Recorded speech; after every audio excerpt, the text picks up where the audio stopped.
Good evening. இப்போ நம்ம பார்க்க போகிறது 8th மேக்ஸில் எக்ஸாம்பிள் 4.4 கொஸ்டின் பார்த்தீங்கன்னா, இஃப் த ப்ரைஸ் ஆஃப் ஓரிட் டால் ஆஃப்டர் 20% இன்க்ரீஸ், இந்த பருப்பு பார்த்தீங்கன்னா 20% இன்க்ரீஸ் ஆகுது. இன்க்ரீஸ் ஆனதுக்கப்புறம் அதோட ரேட்டு பார்த்தீங்கன்னா 96 per kg, ஒரு கிலோ வந்து 96 ரூபாய்க்கு விற்கிறாங்க. Then find the original price of ஓரிட் டால் per கிலோகிராம். அப்போ அதோட ஒரிஜினல் ப்ரைஸ் என்ன?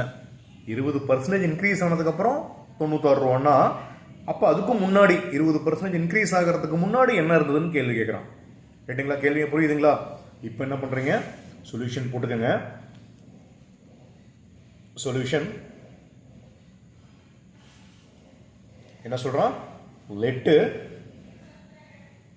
let the original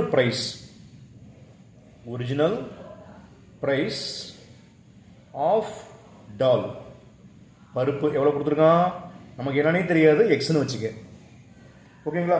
next new price, புதுசாக ஒரு ப்ரைஸ் வருது இல்லையா? எப்போ? ஆஃப்டர் 20% இன்க்ரீஸ், 20% இன்க்ரீஸ் ஆகுதுன்னு சொல்கிறான்ல, அப்போ எவ்வளோ சார்னு கேட்குறான். அப்போ என்ன பண்ணுறீங்க? X plus 20/100 into X. X plus 20% increase ஆகுது, 20/100 இன்ட்டு எக்ஸ்.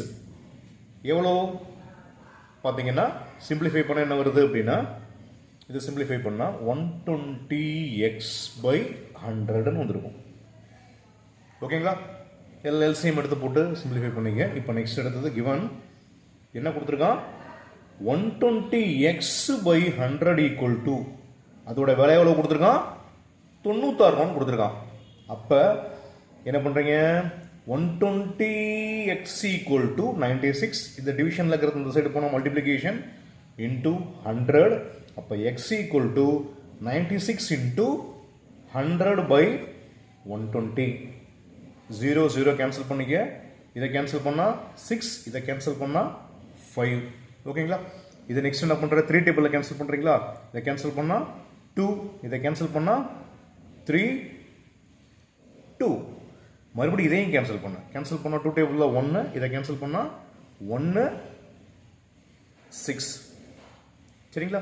இப்போ X equal to 16 into 5 multiply பண்ண என்ன வரும்? 5 6 ஆர் 33, 5 1 ஆர் 5 8.